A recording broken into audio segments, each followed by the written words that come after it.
ताजदारे Medina वाली कायनात मुस्तफ़ा जाने रहमत के प्यारे दीवानों, अल्लाह का शुक्र अदा करो। परवरदिगारे आलम ने हम गुनेगारों को क्या कुछ अता नहीं फरमाया। अपना प्यारा महबूब हम गुनेगारों को अल्लाह ने अता फरमाया।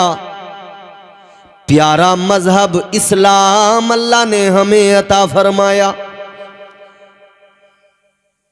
ये प्यारा दीन अल्लाह ने अता फरमाया। ये वो पाकीज़ा दीन है कि जो दुनिया में आने से लेकर कब्र में जाने तक सब कुछ सिखाता है।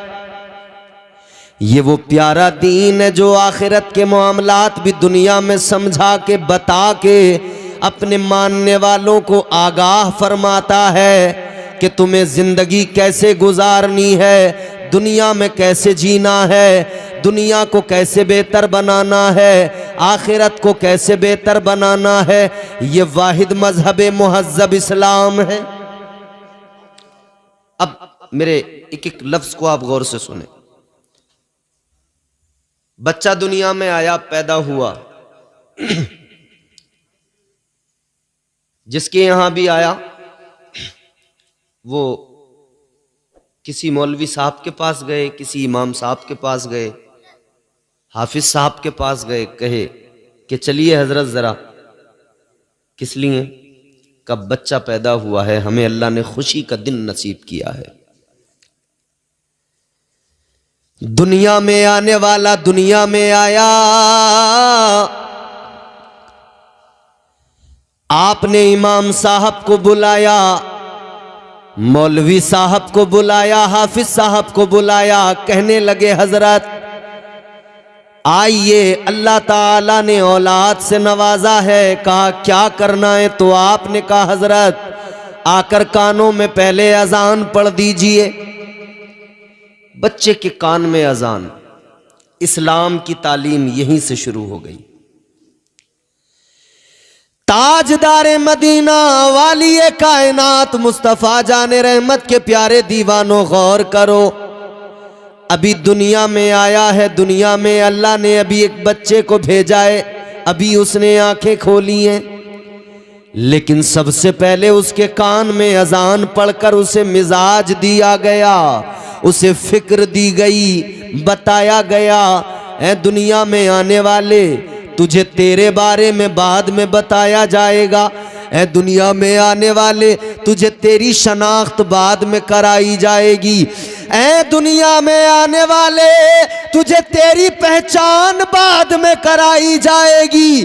तू दुनिया में आया है, तू किस मजहब के अंदर आया है, तेरे मजहब की क्वालिटी ये है, तेरा मजहब तेरी पहचान बाद में बताएगा, मगर तेरे रब की पहचान तुझे पहले कराई जाएगी, तेरे रब का नाम तुझे पहले सुनाया जाएगा। कान में अजान पढ़कर अल्लाह अकबर कहकर अल्लाह का नाम उसको सुनाकर बता दिया गया, ऐ दुनिया में आने वाले, दुनिया में आया है, इतना जान ले, तुझे दुनिया में भेजने वाला कायनात का खालिक परवरदिगार है। सुभान अल्लाह। नारे तकबीर, नारे रिसालत, बस लगे आला हजरत हजरत अल्लामा इम्तियाज बरकाती साई किबला जिंदाबाद जिंदाबाद। बात समझ में आ रही है आपको? बात समझ में आ जानी चाहिए, बस बिल्कुल इत्मीनान से सुने। मेरा मिजाज है, मैं चाहता हूं कि मैं भी ज्यादा चीखना चिल्लाना ना करूं और आप भी इत्मीनान से कोई ना कोई पैगाम लेकर जाएं। अब गौर फरमाइए, आने वाला दुनिया में आ गया, सबसे पहले उसको अल्लाह की पहचान कराई जा रही है, रब का नाम सुनाया जा रहा है। अल्लाह अकबर, अल्लाह अकबर, अल्लाह बहुत बड़ा है। यही तो है माना। अल्लाह, बोलिए अल्लाह, अल्लाह बहुत बड़ा है।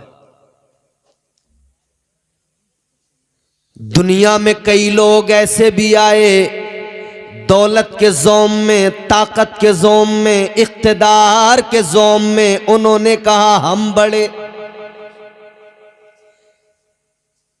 वो जो अपने आप को बड़ा कहते थे, अल्लाह ताला ने उनकी औकात उनको दिखाई। दुनिया में एक बादशाह गुजरा, नाम उसका नमरूद। वो कहता था अना रब्बुकुमुल आला, कहता था मैं सबसे बड़ा रब हूं। एक बादशाह ताकत की बुनियाद पर, दौलत की बुनियाद पर कहता था मैं सबसे बड़ा, मैं सबसे बड़ा। अल्लाह ताला ने उसे उसकी औकात दिखाई और समझा दिया तू बड़ा नहीं, बड़ा तो परवरदिगार है, सबसे ताकत वाला तो परवरदिगार है, सुपर पावर तो परवरदिगार है। अल्लाह ताला ने बता दिया देख तू अपने आप को बड़ा कहता है मगर तू कितना छोटा है। रब तुझे बता रहा है तुझे खत्म करने के लिए किसी बड़े की जरूरत नहीं पड़ेगी। अल्लाह ने सबसे छोटी मखलूक मच्छर को भेज दिया, अल्लाह ने औकात बता दी।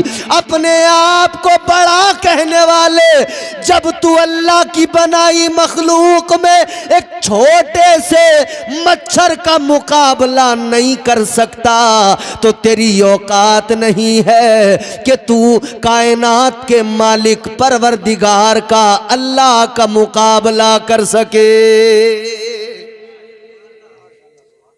कर सकता कोई मुकाबला अल्लाह का? नहीं कर सकता। वो हमारा मालिक है, वो हमारा परवरदिगार है। गर्दिश में कहां उसके मुकद्दर का सितारा हो, जिसको मयस्सर तेरी रहमत का सहारा। तन्हा है अकेला है तू, यकता है अहद है, गैरत तेरी करती नहीं शिरकत को गवारा। हक ये है कि तुझ बिन कोई माबूद नहीं है तेरे सिवा कौन मददगार हमारा। तो इंसान अपनी औकात जान ले, क्या औकात है? कुछ भी नहीं। इंसान तो छोड़िए, पूरी कायनात की औकात की बात कीजिए। फरमाया गया अल्लाह ताला की नजर में इस कायनात की औकात एक मच्छर के पर के बराबर भी नहीं है, एक मक्खी के पर के बराबर भी। फरमाया कि अगर अल्लाह ताला की नजर में इस दुनिया की औकात, जिस दुनिया के लिए हम मर रहे हैं, कट रहे हैं, लड़ रहे हैं, झगड़ रहे हैं, बुरा हाल है, अगर अल्लाह ताला की नज़र में इस दुनिया की औकात एक मच्छर के पर के बराबर भी होती ना, तो इस दुनिया में सिर्फ और सिर्फ अल्लाह का नाम लेने वाले लोग होते, सिर्फ अल्लाह की इबादत करने वाले लोग होते, कोई नहीं होता उसके अलावा। मगर अल्लाह की नज़र में इस कायनात की कोई औकात नहीं है। कितनी सी, आप अपनी इस दुनिया को, अपने इस प्लेनेट को देखें, कितना सा है। मैप में जाकर कभी इसकी हकीकत देखिए तो सबसे पहले अल्लाह का नाम सुनाया गया, बता दिया गया तू अल्लाह का बंदा है, तुझे दुनिया में परवरदिगार ने भेजा है। जहन करीब कीजिए, गौर से मेरी बात को सुनिए। आप बड़े ज़ी-शऊर लोग हैं, आपका गांव नगलिया अकिल मशहूर है, बड़े बड़े खुतबा यहां आते हैं, बयान करते हैं। मैं सबसे छोटा, कुछ बातें काम की बताऊंगा, सुन लेना। अल्लाह ने पैदा किया है। अब एक बात जरा गौर से सुनो, ये महफिली साले सवाब की है। हमारे जनाब नजीर भाई की बहन दुनिया से गई, एक न एक दिन हमें भी जाना। जो दुनिया में आया है उसे दुनिया से जाना जरूर है। क्या भरोसा है जिंदगानी का, आदमी बुलबुला है पानी का। कर ले जो करना है, आखिर मौत है। कर ले जो करना है आखिर मौत है, एक दिन मरना है आखिर मौत है।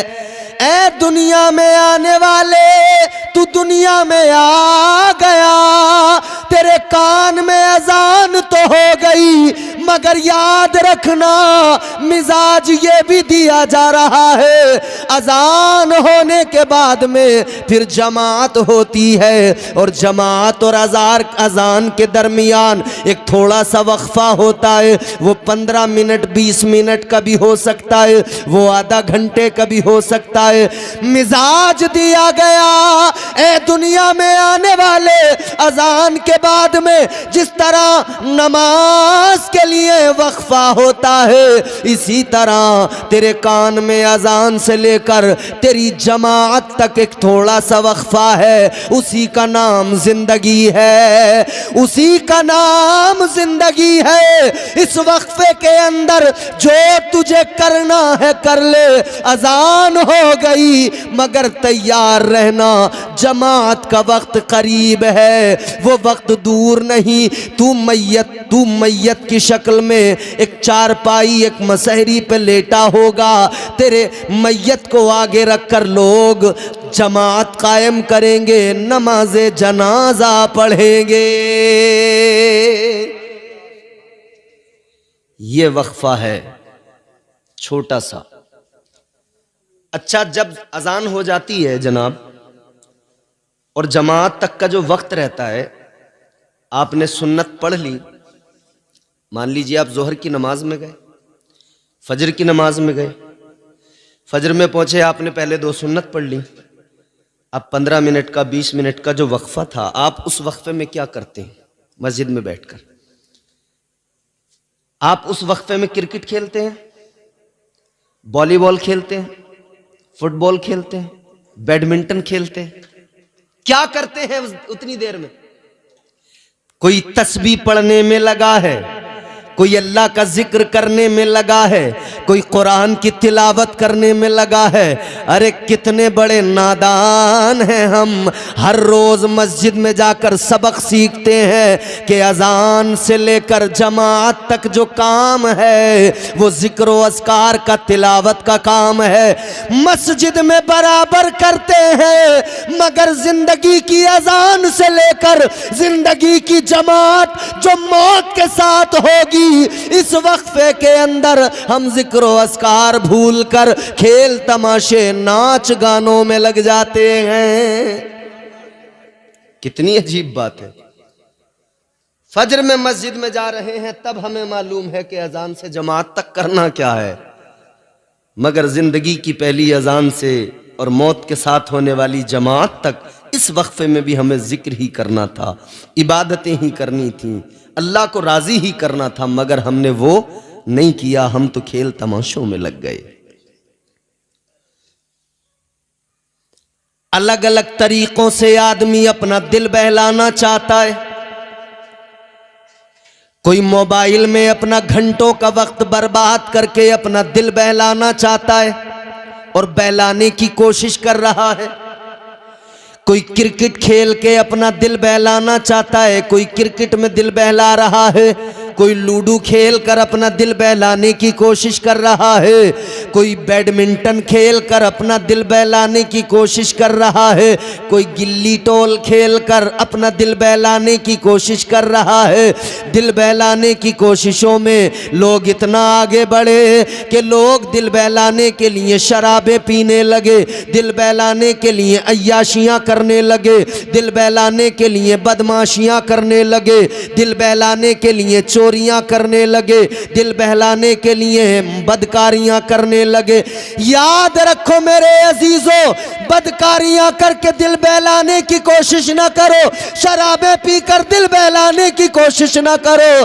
दिल बहलाना है तो ऐसे बहलाओ कि दिल इधर भी बहल जाए, और जब कब्र में जाओ कब्र में भी दिल बहल जाए। आखिरत में जब परवाना जन्नत मिले, उधर जन्नत की बहारों को देखकर दिल बहल जाए। इसके लिए शराबों से दूर होना पड़ेगा, बदकारियों से दूर होना पड़ेगा, गीबत चोरी को छोड़ना पड़ेगा, जुल्म सितम को, ज्यादतियों को, हसद को छोड़ना पड़ेगा।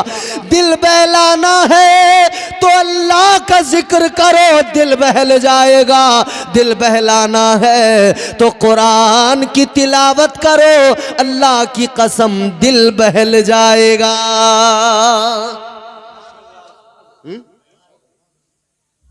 मगर अजीब बात है ना, दिल बहलाने के लोग अलग अलग तरीके ढूंढ रहे हैं। एक 20 साल का नौजवान, 25 साल का नौजवान किसी दीवार पर जकंद मार के अपना दिल बहलाना चाहता है। आप समझ रहे होंगे मेरी बात, और ना समझे हो तो मैं और आपको मिजाह में ही समझा देता हूं। ऐन से उसने आप लिखा हो, बिलखुसूस ये नौजवान ताक झांक वाले, दिल बहलाने के चक्कर में ताक झांक जो होती है ना, मेरे ये जो मैं सुना रहा हूं 4 मिसरे गौर से सुन ले। ऐन से उसने आप लिखा हो, ऐसा भी हो सकता है, पढ़ा लिखा वो शख्स गधा हो, ऐसा भी हो सकता है। ऐसा लग रहा है कि आप बहुत ज्यादा थक चुके हैं, अब आपका सुनने का मूड है नहीं। माशाअल्लाह। हाँ, 2 ही बातें हो सकती हैं, या तो फिर आप परेशान हैं, या तो फिर आप ज्यादा ही डूब गए हैं। अल्लाह खैर फरमाए, कहीं कहीं बोल भी जाया करें ताकि मुझे भी डर ना लगे। क्या कई बार ना बोलने में खतरा यह भी हो जाता है कि ये गुस्से में तो नहीं बैठा है, समझ रहे हैं। ऐन से उसने आप लिखा हो, ऐसा भी हो सकता है, पढ़ा लिखा वो शख्स गधा हो, ऐसा भी हो सकता है। गैर के घर में तू जो घुसा है अपना दिल बहलाने को, तेरे घर कोई और घुसा हो, ऐसा भी हो सकता है। अपना दिल बहलाने के चक्कर में किसी की दीवार को फांद कर अंदर जाकर अपना दिल बहलाने वाले, याद रख तू दूसरे के घर में घुसा है, अपने घर की भी फिक्र रखना, कहीं ऐसा ना हो तेरे घर में कोई और घुस के अपना दिल बहला रहा हो। अजीजा ने गिरामीउल कद्र, दिल बहलाना है तो कुरान की तिलावत से दिल बहलाओ, हो जाएगा चेहरा नूरानी और दिल में चमक आ जाएगी। हो जाएगा चेहरा नूरानी और दिल में चमक आ जाएगी। तुम रोज कलामे पाक पढ़ो, सांसों में महक आ जाएगी। अल्लाह ने जिंदगी दी है मगर बड़े सलीके से गुजारो। अच्छा, अल्लाह ने पैदा भी किया है, मौत भी वही देता है उसके हुक्म से। जिसका वक्त हो गया उसे दुनिया से चले जाना है। हमारे दिल के अंदर बड़ी ख्वाहिशें होती हैं, वो जिसका इंतकाल हो गया है, कहीं भी किसी भी जगह पर कोई भी शख्स जो दुनिया से जाता है उसके दिल में भी बड़ी ख्वाहिशें थीं, मैं दुनिया में ऐसा करूं, वैसा करूं, ये करूं, वो करूं। ख्वाहिशें कभी तकमील उनकी मुकम्मल होती नहीं, ख़त्म ही नहीं होती, बढ़ती रहती हैं, बढ़ती रहती हैं। मगर एक दिन मौत आ जाती है। सोचने वाली बात यह है, मौत आती क्यों है, बंदा मरता क्यों है, क्या है फलसफा मौत का। हजरत मूसा अलैहिस्सलाम अल्लाह के पैगंबर हैं। अल्लाह की बारगाह में उन्होंने सवाल किया था। अल्लाह के जलीलुल कद्र पैगंबर जनाबे हजरत मूसा अलैहिस्सलाम ने परवरदिगार की बारगाह में अर्ज किया, ए मेरे मौला, ए रब्बे लम यज़ल व ला यज़ाल, ऐ परवरदिगार तू जिंदगी देता है मगर फिर मार भी देता है, मौत भी दे देता है, तो या अल्लाह किस लिए पैदा करता है, क्यों मार देता है? या अल्लाह जब पैदा करता है तो मार क्यों देता है, मौत क्यों दे देता है? अल्लाह ताला ने हजरत मूसा अलैहिस्सलाम से फरमाया, ऐ मूसा एक काम करो, खेती करो, खेती गेहूं की खेती करो। हजरत मूसा अलैहिस्सलाम को हुक्म रब मिल गया, गेहूं की खेती करो। हजरत मूसा अलैहिस्सलाम ने खेत तैयार किया, जमीन हमवार की, दाना जमीन में डाल दिया, जमीन में गेहूं के दाने डाल दिए गए।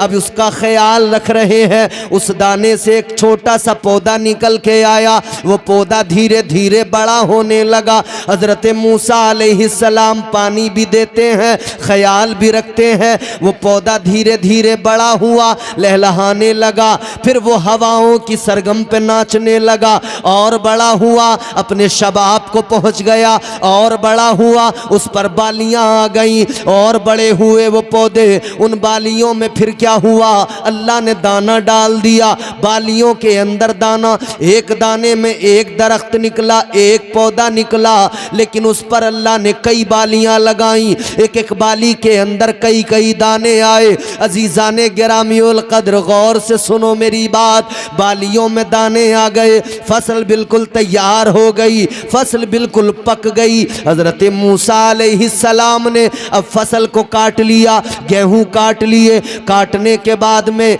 गेहूं अलग कर दिया, भूसा अलग कर दिया। अल्लाह ताला ने फरमाया, ऐ मूसा मैंने तुम्हें खेती करने का हुक्म दिया था, मैंने तुम्हें फसल उगाने का हुक्म दिया था, तुम्हें ये कहां से दिमाग में बात आई कि तुमने इसको काट भी दिया, दाना और भूसा दोनों अलग कर दिए। अर्ज करने लगे, मौला ऐ मेरे परवरदिगार, जब तक ये पौधा छोटा था तब तक मैंने इसको नहीं काटा, ये जवान हुआ, शबाब पे आया, मौला मैंने इसको नहीं काटा, लेकिन या अल्लाह फिर एक वक्त वो आ गया कि जरूरी हो गया दाना अलग कर दिया जाए, भूसा अलग कर दिया जाए। ए अल्लाह अगर मैं दाना और भूसा अलग न करता तो फिर नतीजा ये निकलता, अगर मैं फसल न काटता सारी फसल सूख जाती, दाना भी सूख कर ख़त्म हो जाता, आगे ये अगर बारिश हो जाती तो दाना गल कर सड़ जाता, ख़राब हो जाता, न भूसा रहता न दाना रहता, सारी फसल ख़राब हो जाती। अल्लाह ने फरमाया, मूसा ये बताओ, ये सोच, ये इल्म कहाँ से आया, ये ख्याल कैसे आया, ये फिक्र कहाँ से मिली? अर्ज करने लगे, मौला तू मेरा मालिक है, तू परवरदिगार है, या अल्लाह ये अक्ल तूने अता फरमाई, सोचने समझने का मादा तूने अता फरमाया।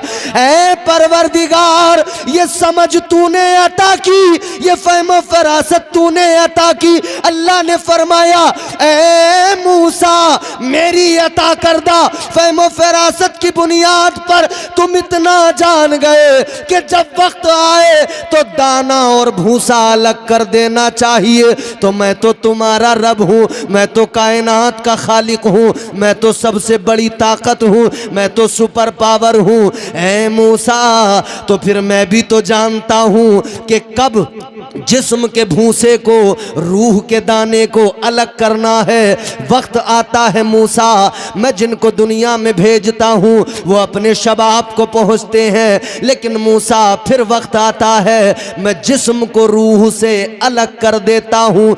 जिस्म मिट्टी का है, मिट्टी के अंदर दबा दिया जाता है, वो भूसा ही बन जाता है, मिट्टी में मिलकर मिट्टी बन जाता है। अल्लाह फरमाता है, ये तुम्हारे परवरदिगार की हिकमत है, ये तुम्हारे रब की कुदरत है। वक्त आने पर जिस तरह तुम बालियों से दाना भूसा अलग करते हो, उसी तरह तुम्हारा रब जिस्म से रूह को और जिस्म को अलग कर दिया करता है। एक वक्त है, मगर जब तक ये जिस्म और जान एक साथ है, ये अलग नहीं हुए हैं, तब तक हमारी जिम्मेदारी है कि हमारा मजहब, हमारा दीन हमें जो सिखा रहा है वो सीखें, जिस पर अमल करने का हुक्म दिया जा रहा है उस पर अमल करें।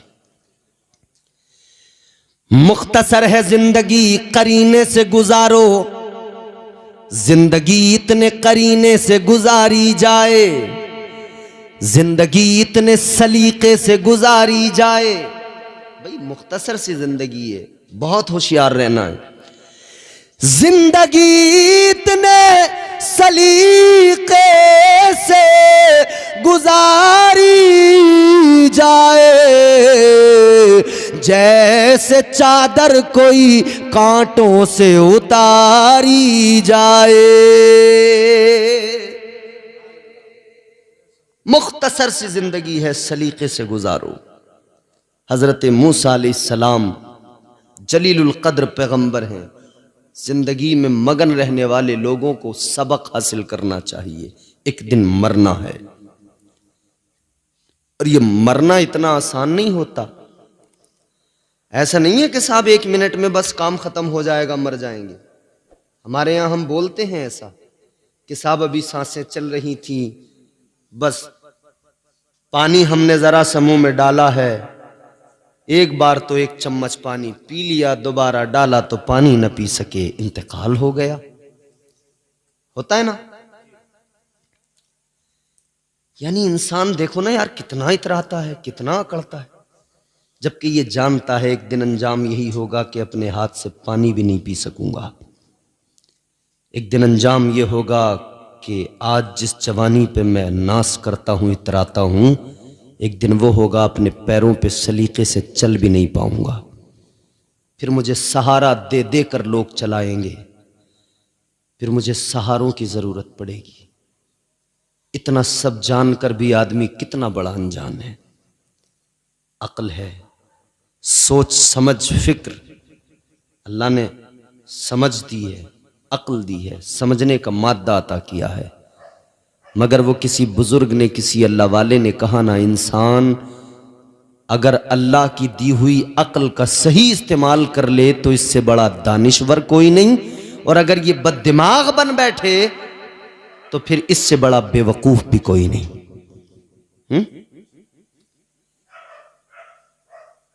मैं 12 सुनाता हूं। अल्लाह ने जिंदगी दी है, मौका दिया है, उसका शुक्र अदा करते हुए जिंदगी गुजारो और रब को राजी करो, अपने रब की पहचान करो। रब हम पर बड़े एहसान फरमाता है। बेवकूफ ना बने, अक्लमंद बने।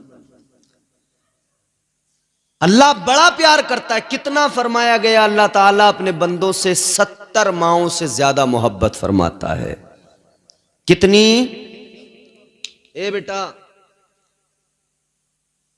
अपनी अम्मा से मोहब्बत करते हो? तुम्हारी अम्मा तुमसे ज्यादा तुमसे मोहब्बत करती हैं। इतनी करती हैं, इतनी करती हैं कि तुम उसका हक अदा नहीं कर सकते। मगर जितनी तुम्हारी अम्मा, हमारी माएँ हमसे मोहब्बत करती हैं ना, ये क्या, ऐसी 70 माओं की मोहब्बत मेरा परवरदिगार अपने बंदे से फरमाता है। एक अल्लाह वाले, एक पीर दरवेश, सच्चे बुजुर्ग, कोई उनकी बारगाह में कोई मुरीद बैठा था, उनका सच्चा मुरीद, सच्चा पीर, सच्चा मुरीद। आजकल तो पीर भी जाली, मुरीद भी जाली। पीर भी एक नंबर का मक्खार, मुरीद उससे बड़ा मक्खार। पीरों की हालत यह है, इमाम साहब किबला, सच्चे पीर बड़े सोच समझ के चुना करें अपने पीर को, मुर्शिद को। आजकल जाली, नकली, फर्जी, डालडा माल बहुत है मार्केट में।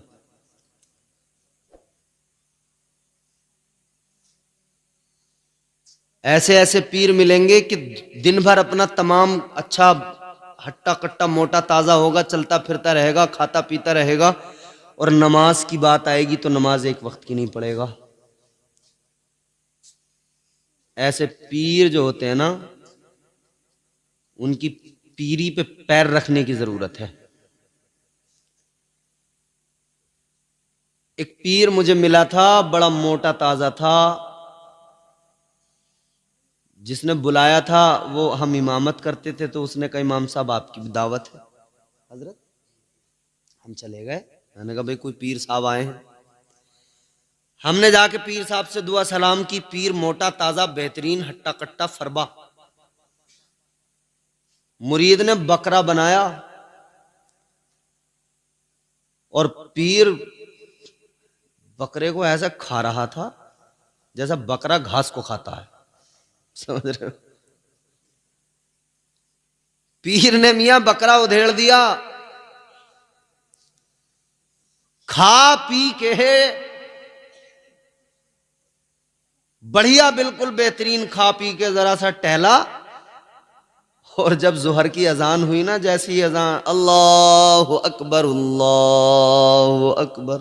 उधर मस्जिद में अजान हुई, इधर पीर साहब ने अपना मौसम बनाया, अजान मुकम्मल हुई, पीर चारपाई पे लंबा लंबा। मैंने कहा भाई पीर साहब अजान होते ही लेट गए, हो सकता है 5-10 मिनट के लिए लेटे हों, फिर उठ के नमाज पढ़े। मैंने जो देखा तो पीर लेट के नियत कर रहा है अल्लाह अकबर, चरपाई पे लेट के। हजरत, मैं बोला उसके मुरीद से, मैंने कहा ये क्या चक्कर है, तेरा पीर अच्छा भला मोटा ताजा तंदुरुस्त अभी चल फिर रहा था, दौड़ रहा था, खाना खा के टहल रहा था, अजान होती लंबा लंबा चारपाई पे अल्लाह अकबर। बोले वो पीर साहब से खड़ा नहीं हुआ जाता। अच्छा, मैंने कहा इस कमबख्त से खड़ा नहीं हुआ जाता तो बैठा भी नहीं जाता क्या इससे? अभी तो बैठ के इसने बकरा खाया है। अगर खड़े होने की ताकत जिस्म में बिल्कुल नहीं है, खड़ा नहीं हो सकता, तो लेटने का हुक्म थोड़ी ये बैठ के पढ़।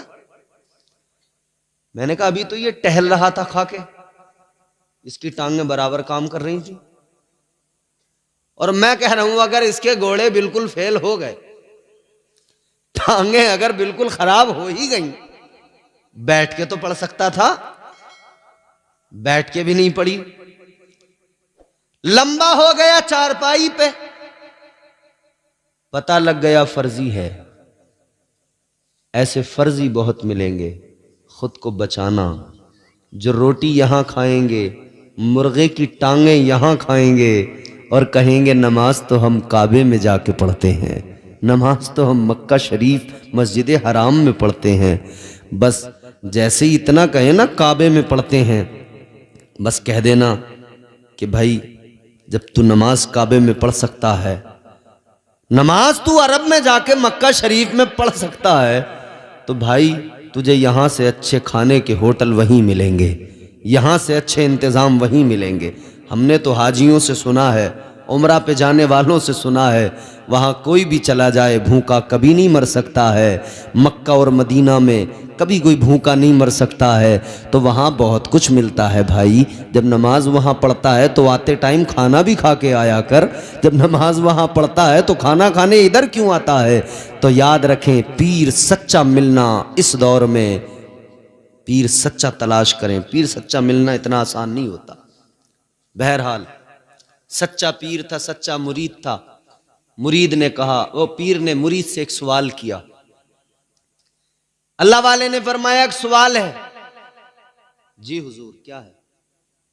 कहा जरा ये बताओ, अगर अल्लाह ताला तुम्हारी मां को बरोज़े हश्र, तुम्हारी मां को अल्लाह ताला ये इख्तियार दे दे, ये पावर दे दे कि वो अगर चाहे तो तुम्हें जन्नत में भेज दे, वो अगर चाहे तो तुम्हें दोज़ख में भेज दे, यानी फैसला अगर वो करे तुम्हारा मैदान महशर में, तो ये बताओ तुम्हारी मां तुम्हें कहां भेजेगी, जन्नत में या दोज़ख में?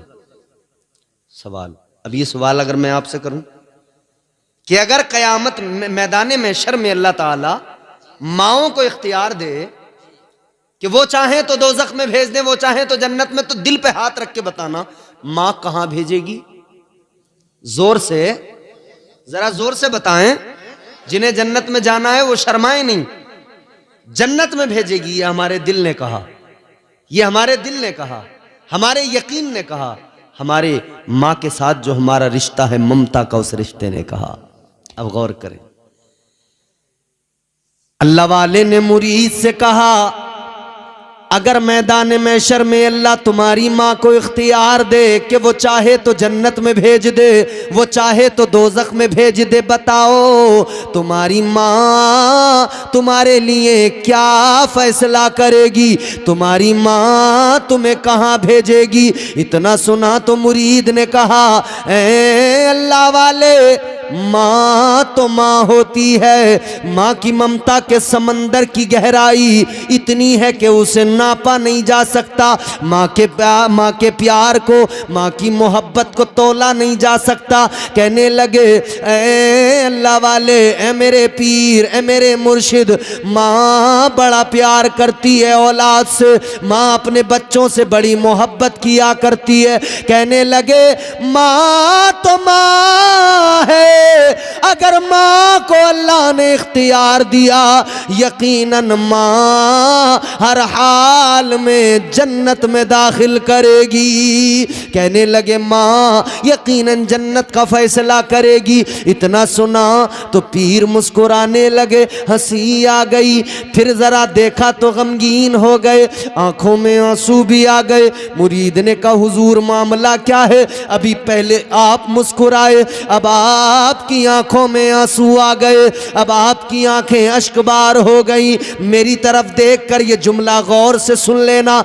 अल्लाह वाले ने फरमाया, सुनो, ये माँ की ममता है जिसकी बुनियाद पर तुमने कहा कि माँ जन्नत में दाखिल करेगी, माँ इतना प्यार करती है, जन्नत में दाखिल करेगी। अल्लाह वाले ने फरमाया, सुनो, हंसी इसलिए आई, इसलिए मुस्कुराया कि इंसान कितना बड़ा अक्लमंद है, इसे समझ में आता है माँ की मोहब्बत क्या है, माँ की ममता क्या है, माँ का प्यार क्या है। ये जानता है, समझता है, बखूबी वाकिफ है। अजीज़ाने गिरामी उल कद्र कहते हैं, मगर अगले ही वक्त मेरी आंख में आंसू इसलिए आया, अगले ही पल मेरी आंखें इसलिए अश्कबार हो गई कि मैं ये सोचने लगा कि आदमी, इंसान इतना बड़ा अक्लमंद है और फिर बेवकूफ़ भी इतना बड़ा है, इतना बड़ा बेवकूफ़ है।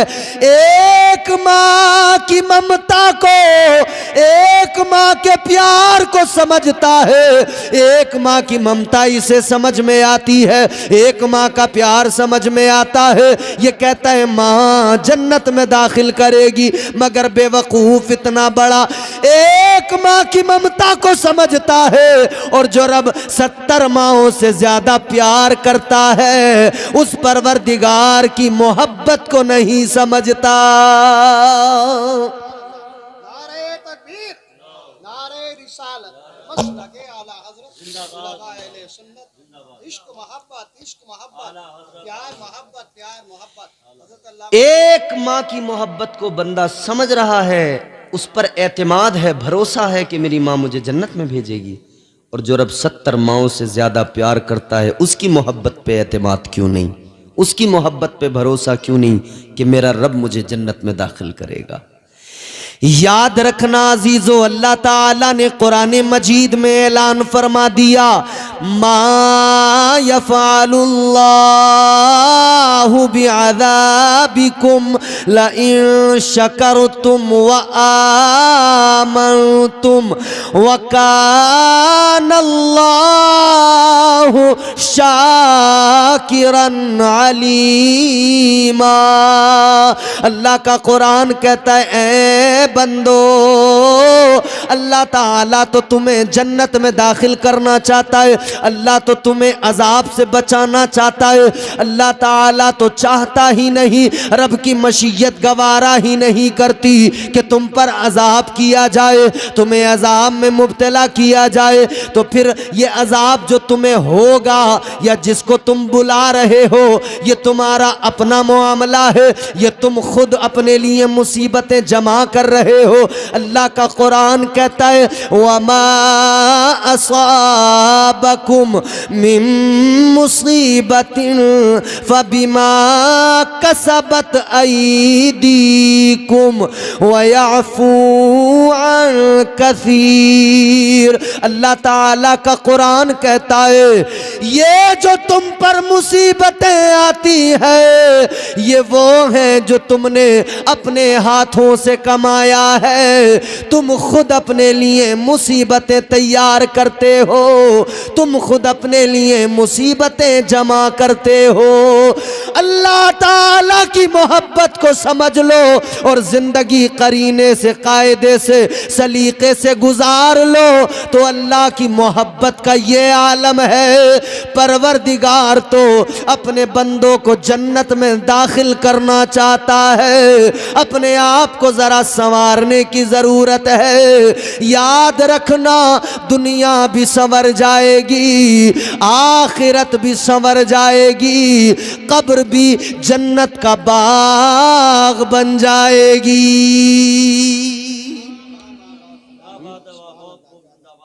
मगर पहले अपने आप को जरा बेहतर करें, पहले अपने अंदर झांक कर देखें हम क्या हैं।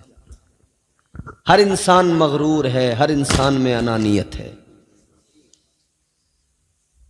शराब आम हो गई, जुआ आम हो गया, नशा आम हो गया। 18-18 साल के, 20-20 साल के जवान लड़के आज शराब पीने लगे बियर के नाम पर।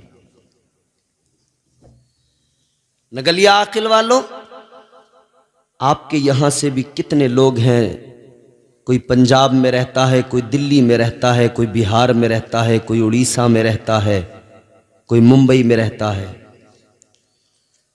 माँ बाप भेजते हैं किस लिए कि ये जाएगा, कमाएगा, हमारा सहारा बनेगा।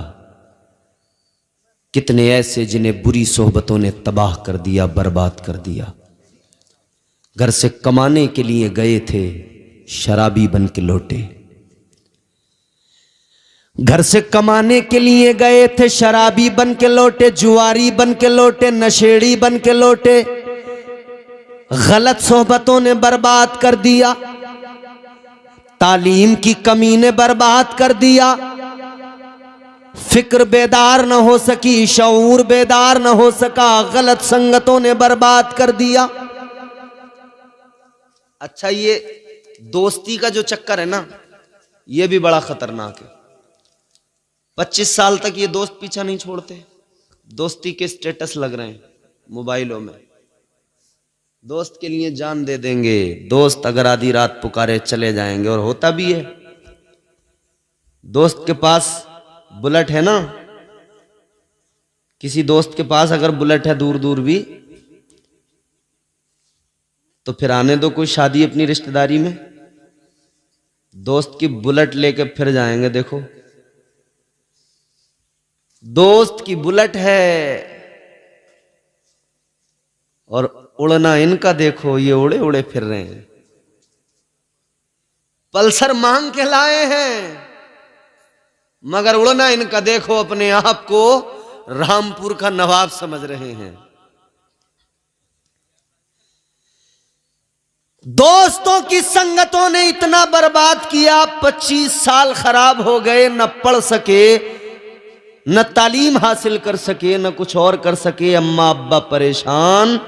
जब ज्यादा परेशान हुए तो फिर किसी ने मशवरा दे दिया, ये दोस्तियां, ये यारियां तभी छूटेंगी, इसका निकाह कर दो, इसकी शादी कर दो।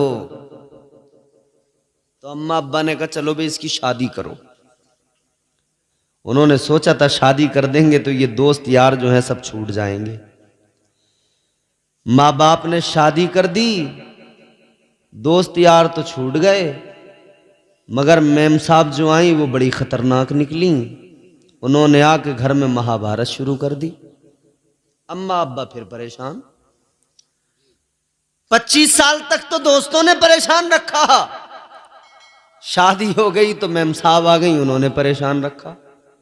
कुल मिला के माँ बाप बुढ़े हो गए, सुकून न मिल सका औलाद से। क्यों?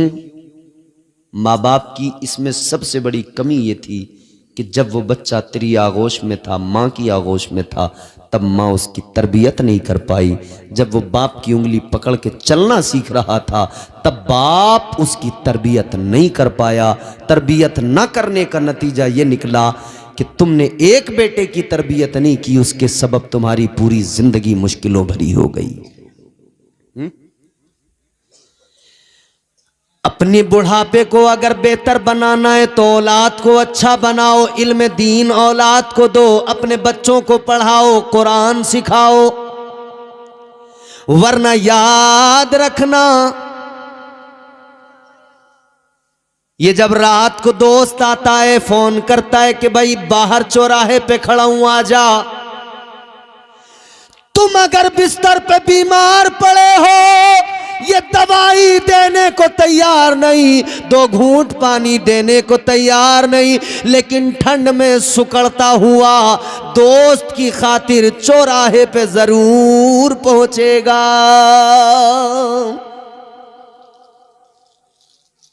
ये दोस्तियां, ये संगतें, इन्होंने किसी को शराबी बनाया, किसी को कबाबी बनाया। अब आप कहोगे कि साहब दोस्ती करनी नहीं चाहिए। हाँ करनी चाहिए, मैं मना कब करता हूं, नहीं करनी चाहिए। दोस्ती करनी चाहिए, मगर किससे, ये बात काबिले गौर है। लुच्चे लफंगों से कभी दोस्ती न करना, लफंडरों से कभी यारी न करना, नाचने गाने वालों से, म्यूजिक पे थिरकने वालों से कभी ये दोस्ती न करना, यारी न करना।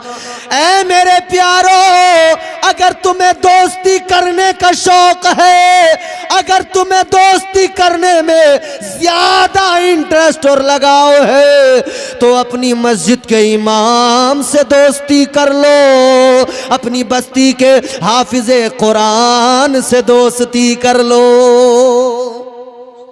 ये दोस्ती जो तुम इमाम से करोगे, आलिम से करोगे, हाफिज से करोगे, कारी से करोगे, ये दोस्ती इतनी काम की होगी, जब भी तुम अपने दोस्त के पास यानी हाफिज कुरान के पास आके बैठोगे, वो तुम्हें कभी ना कभी कुरान की तिलावत करता मिलेगा, वो तुम्हें कुरान की आयतें सुनाएगा। तुम किसी आलिम से दोस्ती करोगे, वो तुम्हें अल्लाह के नबी की हदीसें सुनाएगा, वो तुम्हें कुरान की आयतों के मफहूम सुनाएगा। ए दोस्ती करने वालों, उलमा से दोस्ती करो। उलमा की दोस्ती तुम्हारी दुनिया को बेहतर बनाएगी, तुम्हें आखिरत की तैयारियां सिखाएगी। तो अक्लमंद आदमी वो होता है जो अपने दोस्त को सोच समझ कर चुने, और ऐसा दोस्त चुने जो उसके काम आए, जो उसे फायदे की बात बताए। कौन बताएगा फायदे की बात? ये उलमा बताएंगे, जिनके सीने में इल्म कुरान है, मुस्तफ़ा जान रहमत की तालीमात जिनके सीने में है। ये मेरे हुजूर की तालीमात ही इंसान को उसके मनसब तक और इंसान कोई ऐसा नहीं है कि इंसान का मनसब ये है, इंसान का ओहदा ये है कि अल्लाह ने इसे अशरफुल मखलूकात बनाया है। मगर मामला क्या है जानते हो ना, अल्लाह ने इसे साथ साथ आजमाइशों में भी डाला है। अल्लाह ताला ने इंसान को अशरफुल मखलूकात बनाया, मसजूद मलाइक बनाया, मसजूद मलाइका बनाया, मगर इसकी आजमाइश ये कि आजमाइशों में अल्लाह ने देखो कैसे डाला, दुनिया में भेजा ना तो अल्लाह ने नफ्स साथ रखा, शैतान भी बहकाने के लिए लगा हुआ है। अब यहां इम्तिहान है, यहां आजमाइश है, यहां आजमाइश है। ये अपने आप को बचाएगा या नहीं, अपने नफ्स पे कंट्रोल करेगा या नहीं। कहीं ऐसा तो नहीं कि दुनिया की रंगीनियों में गुम हो जाएगा, दुनिया की रानाइयों में खो जाएगा। और अल्लाह ने फिर देखो करम भी कितना किया, आजमाइश में भी डाला, आजमाइश में भी डाला।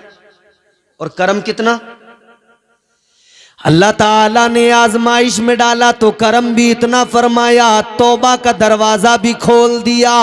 ऐ बंदे अगर शैतान के बहकाने पर तू बहक गया और गुनाह तूने कर लिया तो तौबा का दरवाजा खुला है, वापस आ जाना, तौबा कर लेना, रो के आंसू बहा देना, तेरा रब तेरे गुनाहों को मुआफ फरमा देगा। तू तौबा कर लेना, तौबा का दरवाजा खुला है। और देखो एक ये कर्म हुआ। अच्छा कर्म देखे, फिर अल्लाह ने अंबिया भेजे, रसूल भेजे, और फिर हम गुनहगारों के लिए अपना प्यारा महबूब भेज दिया, हिदायत के लिए, रहनुमाई के लिए। सबसे बड़ा करम अल्लाह का, सबसे बड़ा फजल, उसने अपना प्यारा महबूब भेज दिया। बंदो अब सुनो, मिजाज अल्लाह ताला ने दिया, फिक्र अल्लाह ने बेदार की। ऐ मेरे बंदो, शैतान बहकाएगा, तुम्हारा नफ्स भी बहकाएगा, मगर बहक न जाना। मेरे महबूब के दामन को पकड़ लेना, मेरे महबूब की तालीमात पर अमल कर लेना, मेरे महबूब की सीरत पर अमल कर लेना। याद रखना, अगर तू मेरे महबूब का हो गया, अगर तू उनका गुलाम बन गया, तो शैतान तेरा कुछ नहीं बिगाड़ पाएगा, कुछ नहीं बिगाड़। सुभान अल्लाह। अच्छा फिर देखें करम वाला करम। फिर अल्लाह ने सहाबा की जमात, ताबईन की जमात, तबे ताबईन की जमात, फिर अल्लाह ने औलिया की जमात। किस लिए? किस लिए? कि तुम्हारी जिंदगी बेहतर हो, तुम्हारी हिदायत होती रहे, तुम्हें नसीहतें मिलती रहें, तुम्हें तालीम मुस्तफ़ा से आरास्ता किया जाता रहे। अल्लाह ताला का फजल देखो, अल्लाह ताला ने प्यारा मजहब इस्लाम यानी प्यारा दीन अता फरमाया, अपना पसंद किया हुआ। बहुत काम के जुमले हैं, सुन लें। परवरदिगारे आलम ने अपना पसंदीदा दीन अता फरमाया, मगर अल्लाह ताला आलिमुल गैब व शहादा, सब जानने वाला। परवरदिगार को मालूम था शैतान बहकाएगा, ईमान पे डांका डालेगा, नफ्स बहकाएगा, और कई छोटे मोटे शैतान और इधर दुनिया में टहलते फिरेंगे, बर्तन उठा के वो भी बहकाएंगे, ईमान पे डांका डालने की कोशिश करेंगे। परवरदिगारे आलम ने करम ये फरमाया, अल्लाह ने दीन दिया, दीन पे कोई डाका न मार ले। अल्लाह ने दीन की हिफाजत के लिए जहां दीन दिया, दीन की हिफाजत के लिए मुहियुद्दीन दिया। अल्लाह ने अपना प्यारा दीन दिया, दीन की हिफाजत के लिए अजमेर में ख्वाजा मुईनुद्दीन दिया। अल्लाह ने दीन दिया, दीन की हिफाजत के लिए कुतुबुद्दीन दिया। अल्लाह ने दीन दिया, दीन की हिफाजत के लिए निजामुद्दीन दिया। अल्लाह ने दीन दिया, कोई हमारे दीन पे डाका न मार ले। अल्लाह ने ताजुद्दीन दिया, फरीदुद्दीन दिया, कोई हमारे दीनो ईमान पे डाका न मार ले। अल्लाह ने इसीलिए अलाउद्दीन दिया।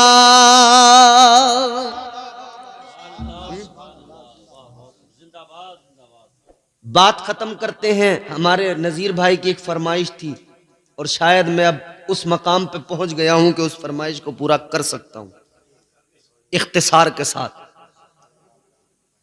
अल्लाह ने ख्वाजा मोइनुद्दीन दिया।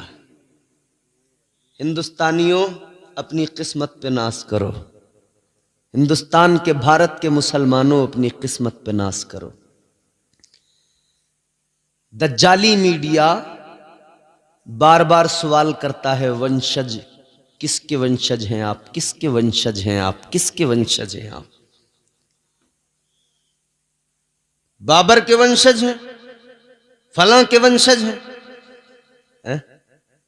दज्जाली मीडिया हमारा, इस मीडिया ने तबाह कर दिया।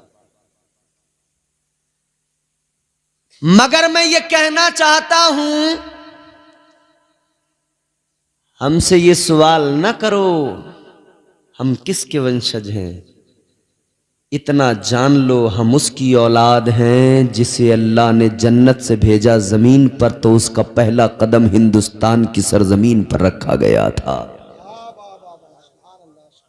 आज श्रीलंका है अलग, कल तो इसी मुल्क का हिस्सा था। अच्छा, एक और अजीब तमाशा, हजरत, हम किसी बादशाह की कोई तरफदारी तो कर नहीं रहे हैं, मगर एक बात कहना चाहते हैं, बड़ी दिक्कत होती है। वहां से आए आक्रमण कर दिया, वहां से आए आक्रमण कर दिया। बाबर आया, उसने आक्रमण कर दिया। होता है नहीं? सुनते नहीं आप लोग? मोबाइल में आप सुनते रहते होंगे ऐसी न्यूज, बाबर ने आकर ये तोड़ दिया, वो तोड़ दिया, बाबर आया, बाबर आया, बाबर। अब कहां से आया? कहते हैं अफगानिस्तान से आया। अकल मारी गई, पत्थर अकल पे पड़ गए। अबे आज अफगानिस्तान अलग मुल्क है, कल तो हिंदुस्तान का हिस्सा था। कल अफगानिस्तान इसी मुल्क का हिस्सा था, तो अगर बाबर अफगानिस्तान से आया था तो दर हकीकत वो भारत का ही रहने वाला तो था, क्योंकि कल तो अफगानिस्तान भारत का हिस्सा था। खैर, हम फिर भी किसी की वकालत बादशाह की नहीं कर रहे, मगर हां, हम बाबर बादशाह की बादशाहत की बात नहीं करते, मगर हम ख्वाजा गरीब नवाज की हुकूमत की बात करते हैं। मेरे ख्वाजा की हुकूमत कल भी थी, आज भी है, और भारत पर गरीब नवाज की हुकूमत सुबह कयामत तक रहेगी।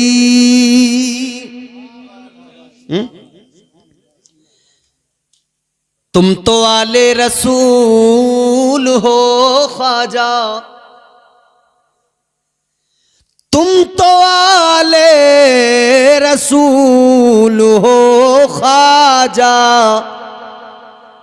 बाग़े जन्नत का फूल हो ख्वाजा। आज हम कलमा पढ़ते हैं किस लिए? कि हमें कलमा ख्वाजा ने पढ़ाया है। मस्जिदों में अजानें होती हैं इसलिए कि ये अजान मस्जिदों में कैसे होती है ये गरीब नवाज ने सिखाया है।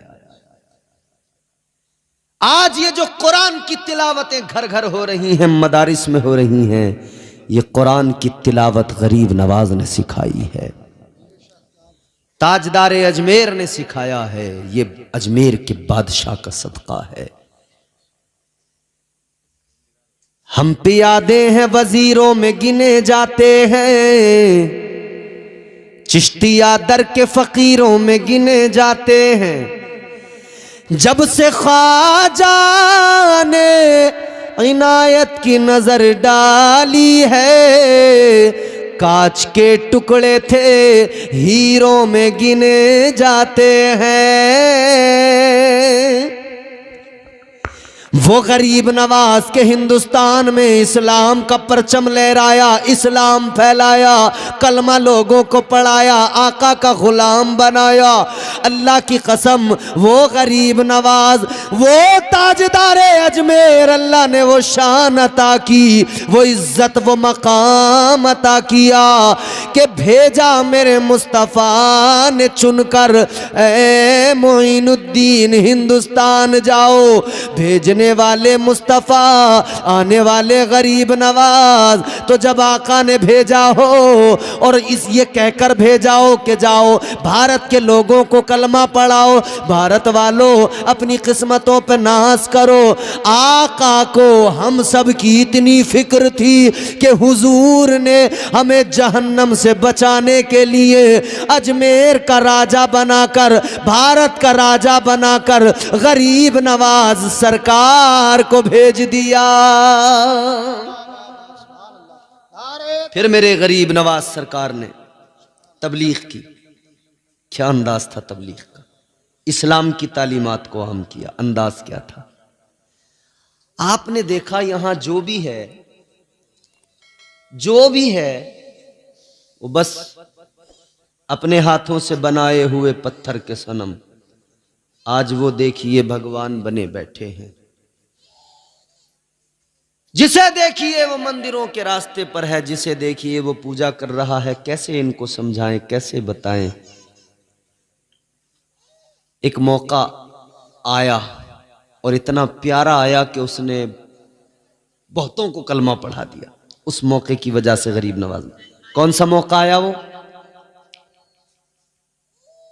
वो मौका कौन सा आया? एक बहुत बड़े पंडित जी थे,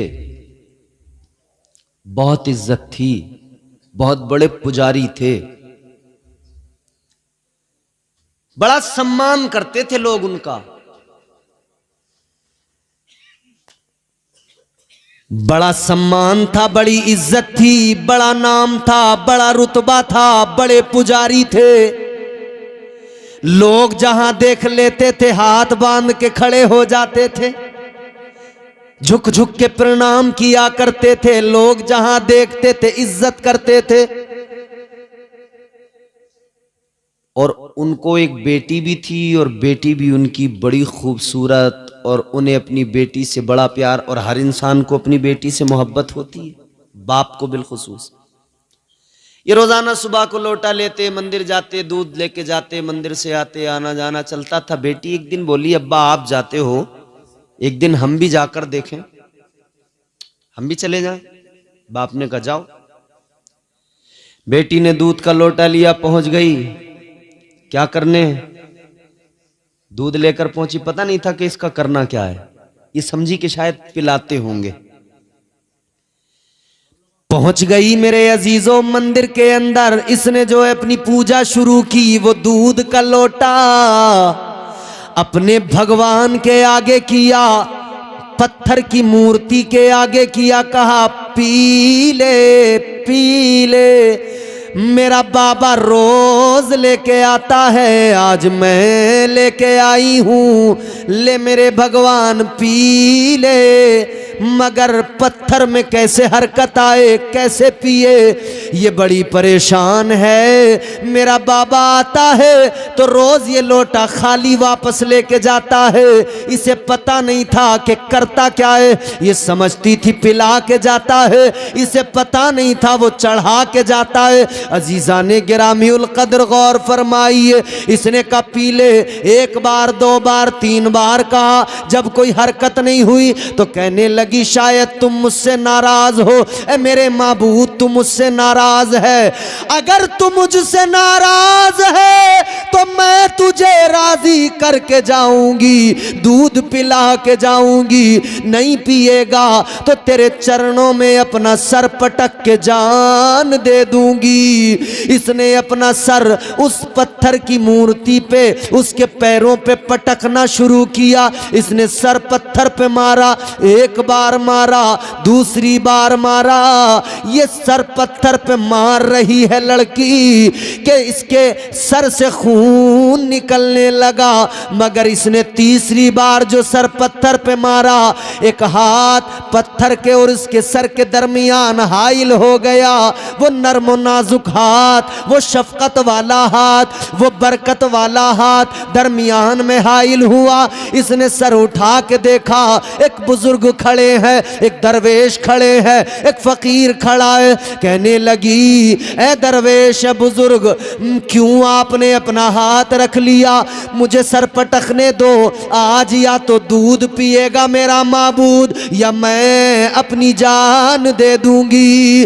अल्लाह वाले ने फरमाया, ये जिसका हाथ था ये कोई मामूली शख्सियत नहीं, गरीब नवाज थे। सरकारे गरीब नवाज ने फरमाया, तेरी प्रॉब्लम क्या है, मसला क्या है? कहने लगी, दूध पिलाना है। ख्वाजा ने फरमाया, उसके लिए जान देने की जरूरत क्या? अल्लाह ने जिंदगी दी है, कीमती है, उसका शुक्र अदा कर और जान न दे। अगर दूध ही पिलाना है तो कोई मसला नहीं, पिला दे। पिला दे, इसके आगे रख दे। दूध आगे करके ख्वाजा गरीब नवाज ने फरमाया, ए पत्थर की मूर्ति, चल ये दूध उठा और जल्दी पी ले। फरमान गरीब नवाज का था, मशीयत का परवरदिगार ने अपने वली का, ये जो वली ने कह दिया उस पत्थर की मूर्ति से, अल्लाह ने उसको यूं पूरा किया कि उस पत्थर की मूर्ति में जान डाल दी, उसमें हरकत पैदा हुई। पत्थर की मूर्ति ने दूध का लोटा उठाया और जल्दी मुंह से लगाया, सारा दूध पी लिया। नारे तकबीर, नारे रिसालत, मसलके आला हजरत, ख्वाजा का हिंदुस्तान, हिंदुस्तान का सुन्नी मुसलमान, जिंदाबाद जिंदाबाद उलमाए अहले सुन्नत। सारा दूध पी लिया, लड़की खुश, लोटा उठाया, अपने घर की तरफ चली।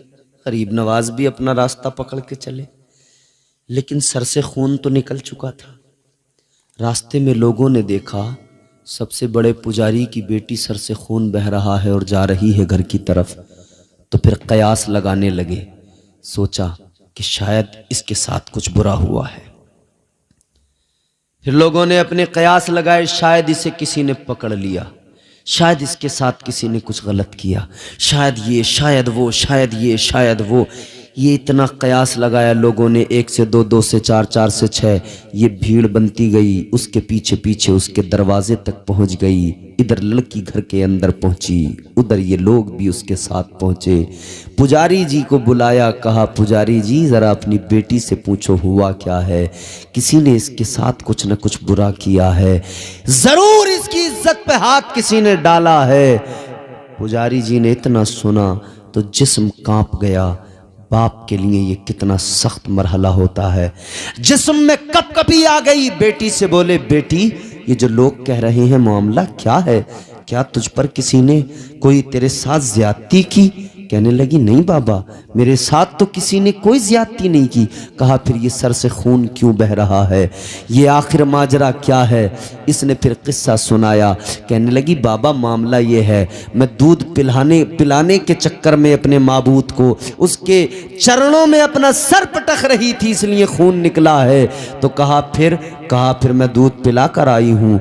लोगों ने इतना सुना, कहा अब तो बिल्कुल बात साफ हो गई, यकीनन कुछ न कुछ गलत हुआ है, यकीनन इसकी इज्जत के साथ खिलवाड़ हुआ है, क्योंकि ये जो कह रही है कि दूध पिला के आई हूँ, हमारी इतनी उम्रें हो गई, हम भी रोज जाते हैं, कभी किसी पत्थर के माबूद ने दूध नहीं पिया है। अब तो बात इज्जत पे बनाई। बाप परेशान है, इज्जत है, वकार है, मगर एक लम्हे में इज्जत खतरे में पड़ गई। जब बेटी ने सारा मामला समझा तो फिर उसकी आंखों में आंसू आए। अपने बाप से कहने लगी, ए बाबा गलत न समझो, आपकी बेटी अभी भी उतनी ही पाकीज़ा है जितनी पाकीज़ा गई थी, ऐसा कोई मामला नहीं। तो कहा, तू जो ये बात करती है कि दूध पिलाया है, ये कैसे हो सकता है? पत्थर तो कभी दूध नहीं पीते। कहा, मैंने तो पिलाया है। तो कहा, बेटी क्या तू फिर पिला देगी? कहाँ पिला दूंगी।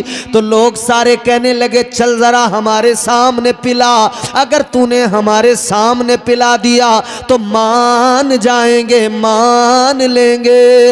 ये आगे आगे दूध लेकर चली, पीछे पीछे सब लोग चले, वो पुजारी जी पंडित जी भी चले। पहुंच गए उसी मंदिर के अंदर। दूध का लोटा इसने आगे करा, आगे रखने के बाद में कहने लगी, ए मेरे माबूद उठा ले, पी ले, ये दूध तेरे लिए लाई हूं। मगर पत्थर तो पत्थर, कोई हरकत नहीं, हिला भी नहीं। लोगों ने देखा तो कहने लगे, देखो हम ना कहते थे ये झूठ बोल रही है, झूठ सामने आ गया। इसने इतना सुना, परेशान हुई, जरा सी गुस्से में भी आ गई। कहने लगी, ऐ मेरे पत्थर के माबूद सुन ले, बात मेरी इज्जत पे बनाई है, दूध लाई हूं पी ले, अगर ऐसे नहीं पिएगा तो जान ले, उसी बाबा को बुला लूंगी, उसी फकीर को बुला लूंगी, फिर तुझे पीना पड़ेगा। इतना कहना था वली की शान। फिर अल्लाह ने जाहिर फरमाई, फिर पत्थर की मूर्ति में हरकत हुई, उसने फिर उठाया, फिर पीना शुरू कर दिया, फिर सारा पी लिया। लोगों की आंखें फटी रह गई, ये क्या मामला, हैरान हो गए। कहने लगे अब हमें पता चल गया, जिसको हम माबूद समझते हैं वो ताकतवर नहीं, ताकतवर तो वो फकीर है, वो दरवेश है, वो ज्यादा इबादत का मुस्तहिक है कि जिसने इसको अपने काबू में कर लिया और ये उसके नाम से हरकत करने लगा। कहने लगे बेटी जरा उसका पता बता। कहती है पता तो नहीं मालूम, लेकिन इतना जानती हूं, इधर जाते देखा है। एक समत बताई, सारे लोग उधर गए। आगे गए तो क्या देखा, गरीब नवाज नजर आ गए। सरकारे गरीब नवाज इनको मिल गए। ये सारे पहुंचे, कहने लगे बाबा हम जान गए, हम जिसे माबूद मानते हैं वो माबूद नहीं है, आप हमारे माबूद हो, आप हमारे खुदा हो। सरकारे गरीब नवाज ने फरमाया सुनो, न वो पत्थर के माबूद तुम्हारे खुदा है, न मैं खुदा हूं। खुदा तो वो है जिसने मुझे भी पैदा किया है और पत्थरों को भी उसी ने पैदा किया है। बाबा सुभान अल्लाह, जिंदाबाद जिंदाबाद। मेरे गरीब नवाज ने फरमाया इबादत उसी का, वही इबादत का मुस्तहिक है। तुम्हें अगर सर झुकाना है तो पत्थर के खुदाओं के आगे सर न झुकाओ, परवरदिगार खालिक़े कायनात की बारगाह में सर झुकाओ। सुभान अल्लाह। इस्लाम ये है, इस तरह से आया है इस्लाम। प्यारा मजहब, सुथरा मजहब, सच्चा मजहब। इन्नद्दीन इंदल्लाहिल इस्लाम। ये प्यारा मजहब है, अल्लाह का पसंदीदा, अल्लाह का चुना हुआ। दोस्त कोई तोहफा दे तो दोस्त उसको संभाल के रखता है, उसकी हिफाजत करता है। ये मजहब तो अल्लाह ने दिया है, अल्लाह का दिया हुआ तोहफा है। हर बंदे को चाहिए कि अल्लाह के दिए हुए तोहफे की हिफाजत करे, इस तोहफे की हिफाजत करें। अल्लाह अमल की तौफीक दे। इस महफिल को अल्लाह कबूल फरमाए, मरहुमा के दर्जात परवरदिगार बुलंद फरमाए। दौरान गुफ्तगू जो गलतियाँ हुई वो अल्लाह मुआफ़ फरमाए। अस्तग़फिरुल्लाह रब्बी मिन कुल्लि ज़ंबिन व अतूबु इलैह। कलमा शरीफ पढ़ें, ला इलाहा